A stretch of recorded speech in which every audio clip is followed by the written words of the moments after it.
This is the Anker SOLIX C2000 Gen 2. It's basically the upgraded version of the F2000 that they had before in the 2000 watt range. And it's pretty much just released by Anker. It's one of their newest power stations and it's got some really cool features. So I want to just give a complete breakdown of some of the features that this thing has. I'll run some tests. I'll show what this can actually power. I'll plug things in here so you can see if it actually has the output that it says it has. And then at the end, I'll just give my overall thoughts and opinion in case you're thinking about getting it. All right, so here it is up close so you guys can see it. I'm gonna do a walk around the power station in a second. First off, I just wanna go over everything on the front and then I'll go around everything else. But this is a 2048 watt battery capacity power station. So it's gonna be able to power pretty much everything in your house, at least all the basic items, refrigerator, TV, even portable AC units, stuff like that. And then obviously like your phone, laptop, things like that. But it is an LFP or lithium iron phosphate battery, which is really nice. That's what all, pretty much the big brands now make their batteries, just because they're really reliable and they should be able to last a long time. And with that, it's rated to have up to 4,000 plus battery life cycles to degrade down to 80%. So if you were to use this thing every single day, which most of us are not going to be using it every single day, fully charging it, emptying it out, this should be able to last over 10 years or a decade. And that's just to degrade down to 80%. So it should actually last even longer than that. And also most of us are not going to be using this thing every single day. And so it should be able to last a very long time, which is super nice. And what's actually pretty crazy about this power station is just the overall size of this thing. This thing only weighs about 42 pounds. And it's pretty compact for how big the battery capacity is. And so it's going to be a really good option for, having backup power for most of the items in your house, things like that, for your RV as well, as it has an RV plug right here. But it's also, lightweight enough that one person should be able to carry this, and it's going to be really easy to take it with you on the go, for camping and things like that. It's also a really great option. But going over here on the front of the power station, as you can see, we got kind of this new design on the Anker SOLIX power stations now with the 1000 and now with the 2000 Gen 2 as well. It's got this really nice kind of, it looks like glass almost screen, which is super cool. It only uses this part of the screen though for the actual stats and everything. But you have your power button right here, and on the screen you have your battery level percentage. Once you plug something in here, it'll actually show you, how long the battery will last with that being plugged in. It'll show you the output, the input, and everything right there. And then what's also cool is you can click this button and you can actually scroll through, AC, DC power, and it'll show you the input, with the whole screen right here. And then you can go through all the DC power as well with the Type C and the USB-A as well right here, and the AC as well. So you can see all the outputs and things on the screen if you want to, see everything at the same time, which I think is a cool feature that they have, that you can just, go through the different options right there on the screen. But then going down here, we have 6 AC outlets with a max continuous output of 2400 watts, which is super nice. You're gonna be able to power a lot of different things with that, even multiple, 1000 watt devices at the same time, which is super nice. And then you also have this RV 30 amp plug. It's not a true 30 amp plug just because it isn't a 3600 watt power station, but it does have that plug that you can plug, your RV or camper, right into this thing, which is super nice, if you are camping or on the go. And honestly, a lot of other 2000 watt power stations just don't have that. A lot of times they'll just have the outputs, and then when you get into like the 3000 watt power stations or 3600 watts, then you get the RV plug.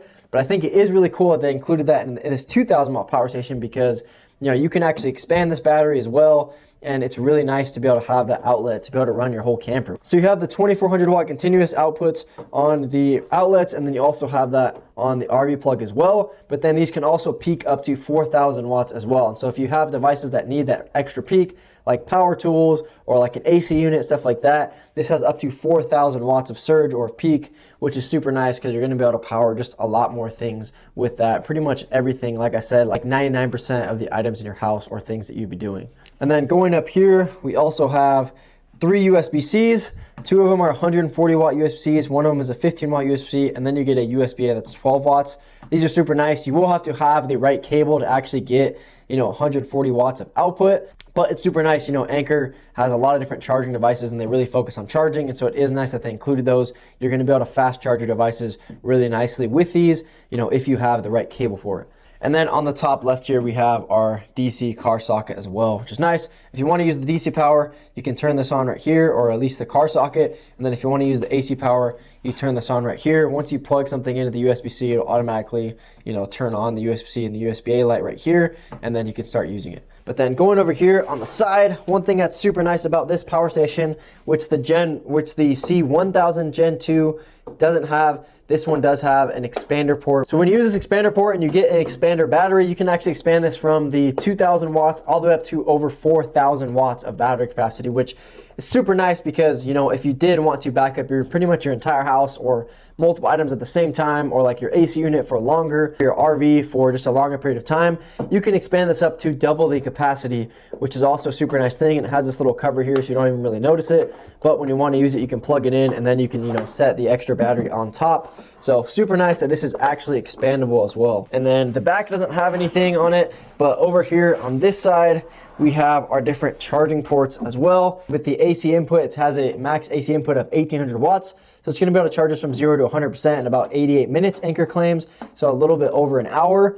And then we go over here with the solar, we have a max, as you can see, it says right here, 800 watts of solar input, which honestly isn't amazing for a 2000 watt power station, because I know there are more out there that has, you know, 1000 watts of input. And so it would have been nice to see that this has at least 1000 watts of solar input instead of just the 800. But, you know, 800 is still quite a bit. And with the 800 watts of solar input, you're going to be able to charge it in about 3 hours, which isn't too bad. You know, if you are camping, you know, if you have a good place with the sun, you know, 3 hours is not that bad. However, if it had more than 1000 or at least 1000, you know, it'd be able to charge it faster. So it would have been nice if it had 1000. But where it really shines and where it charges the fastest is actually when you charge it with solar and an AC input. You can actually get up to 2600 watts of input, and you can charge it from 0 to 100% in about 58 minutes, so under an hour when you use the solar and the AC input, which is kind of interesting because I feel like usually you're not going to be charging it with, you know, an outlet and solar, but that is pretty cool. If you were to use them together, you know, you're going to be able to charge this in under an hour, which is pretty crazy for a 2000 watt power station. But then also on the side, in the middle right here, you have your overload protection as well right there. And then looking over here on the top of the power station, you got this really nice sleek design. It's kind of got like a carbon fiber look to it, which is cool. And then you have these two handles right here. Pretty comfortable, easy to move around, which makes it really easy to carry. You know, I feel like with one person because of how light it is, but if you had two people, even easier. You know, one person can grab this handle and it's going to be pretty easy to move around. But now that you can see around the power station itself, I want to put this thing to the test. We're going to run some tests. We're going to plug things in here and we're going to see if we can get up to that max continuous of 2400 watts. And I'm going to actually plug in the charger as well. And we're going to see if we can get that 1800 watts of input as well with the AC charging. All right, so I have a couple different things to test out here. I have a panini maker, I have a toaster, and I have a waffle maker. These all use quite a bit of power. These two use over 1000, and that one uses about 700 watts on one side. So we should be able to get up to that 2400 watts, but I'm gonna plug in the panini maker first. So I have the AC turned on right here. So now you just plug it in, and we'll see what happens. Boom. Now, as you can see, right when I plug it in, the light turned on. And as we can see on the screen now it's updating. It shows you how long you have to run this device. So at 24% battery, we have about 0.4 hours, and this is using a little bit over 1200 watts of continuous output, and it's running at no problem at all, which is expected. But now what I'm gonna do is I'm gonna actually plug in this as well. This uses 1000 watts as well, a little bit more than that, and we're gonna see if it can run both at the same time. So now going over to the waffle maker, we're gonna plug this in as well. Boom. And here we go. The waffle maker is also plugged in. As you can see, the power is on, and it is using actually a little bit more than 2400 watts. It's using 2630 watts, so it's actually still able to handle it. We'll see how long it'll actually handle this. So it's actually a little bit more than it should. I think that's because of the surge probably, but as you can see, we're running 2600. I think it's gonna make it below 2400 in a little bit here, but let's see.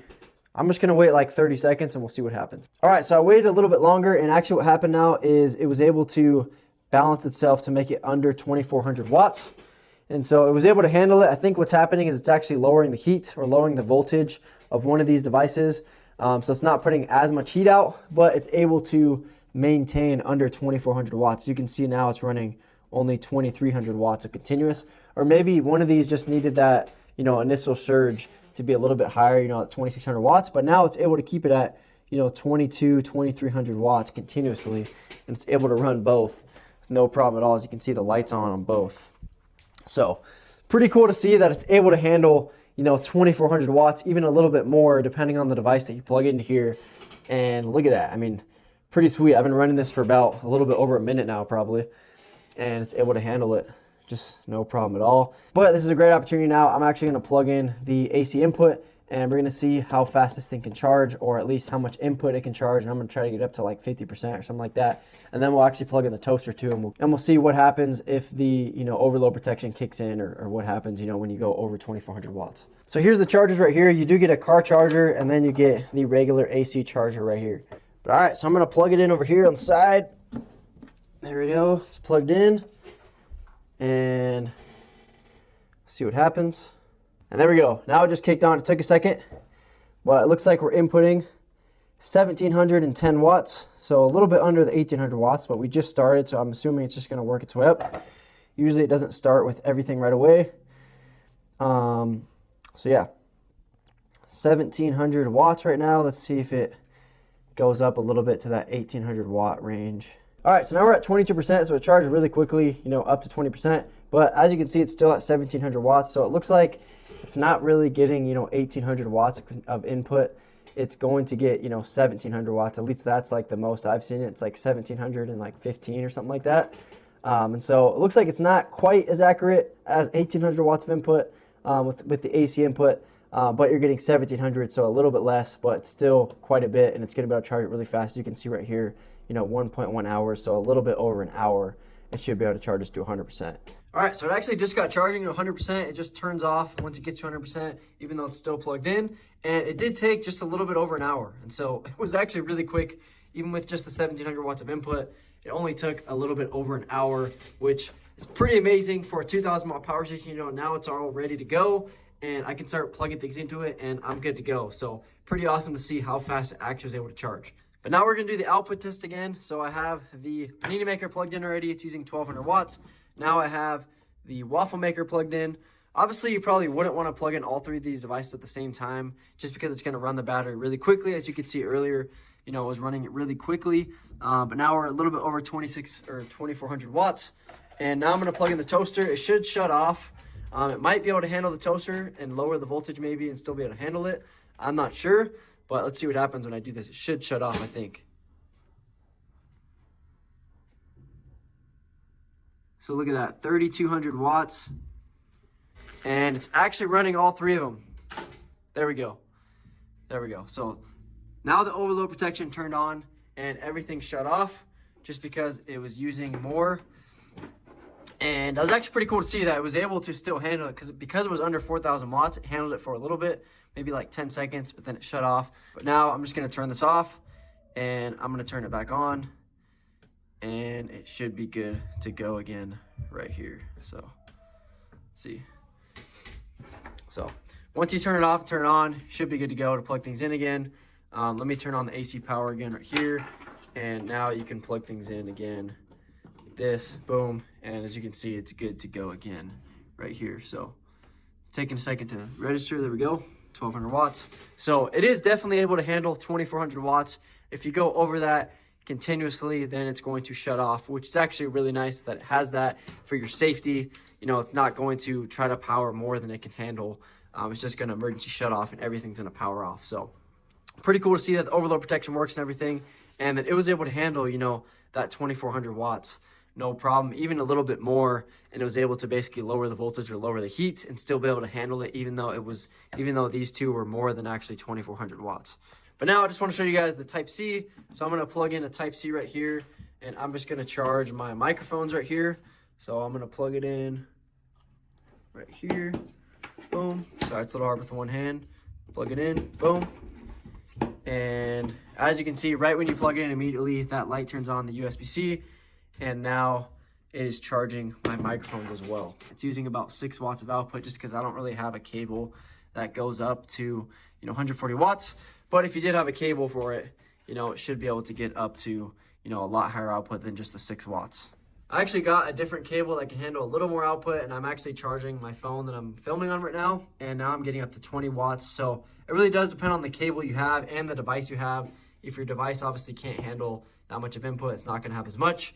But cool to see that it will adjust, depending on what cable you have and what device you have, and you can fast charge your devices, which is pretty awesome. And as you can see right here, the screen adjusts again. If you're just plugging in your phone, you could be charging your phone for 4 days and 4 hours, which is a long time, to be able to just charge your phone, which is pretty cool with this power station. I did actually want to run another test, by the way, too. I have the panini maker and the waffle maker plugged in again, and now, you know, it was at basically 100%, and I wanted to see just how long it would take to get this down to 50% with these two plugged in. So right now it says down to 0% about 0.8 hours. So we'll see if it can last maybe about like 20, 30 minutes. I'm not gonna go the full all the way down to 50% maybe, but I'm just gonna wait maybe 10 minutes and we'll see how much it'll go down in about 10 minutes. All right, so I actually couldn't even test it because basically the waffle maker and the panini maker both said they're ready and then they just shut off after like a couple minutes. But it went down to 89% after about 4 minutes or so. But yeah, it's using, you know, 2,400 watts of output, and it's a 2,000 watt battery capacity power station. And so both of those, you know, it's definitely gonna be under an hour that I'd be able to run those two. Unfortunately, I wasn't able to actually run the full test on it just because these shut off on their own because they were done. Basically, there wasn't any like battery in it or anything. But, you know, I was able to handle it no problem for 4 minutes, and it went down like 10% battery. And so that was kind of interesting to see. I don't know, but it is able to handle it no problem at all. It's definitely going to drain the battery a lot faster, though, if you are running something like this. But it was cool to see that, you know, you could run full cycles, cooking your food like this, no problem at all with this power station. All right, so I hope that kind of helped you see some of the features and things about this power station. As far as my overall thoughts and review goes, honestly, I think it's a pretty awesome power station. My first overall just benefit of this power station is just how small it is. I feel like it's just so awesome that it's 2,000 watt power station and I can easily lift it up, you know, while sitting down like this. And it still has a lot of power, you know, 2,400 watts of output. You guys can see from the test, it was able to handle that no problem at all. Obviously, if you do have something that has that much output, it's going to drain the battery a lot faster, you know, than just one thing at like 1,000 watts, something like that. But it is awesome that this is really capable for camping, for outdoors, because you can take it with you easily, but it's going to be able to power those camping devices that you have, you know, lights, lanterns, things like that, you know, and even cooking devices, as you guys could see, which is pretty amazing. And it's also just going to be good for backup power in your house. Anker claims that this can run your refrigerator for about 32 hours. I'm actually going to do another video on this. I'm going to test it out to see how long it can actually power a full-size refrigerator. But 32 hours is a really long time, so it's going to be really good to have for backup power in your house as well. You know, it can definitely run a refrigerator no problem as far as how long that is. Anker claims 32 hours. I'm not sure if that's completely accurate, so I'm gonna actually run a test on it to see on my specific fridge.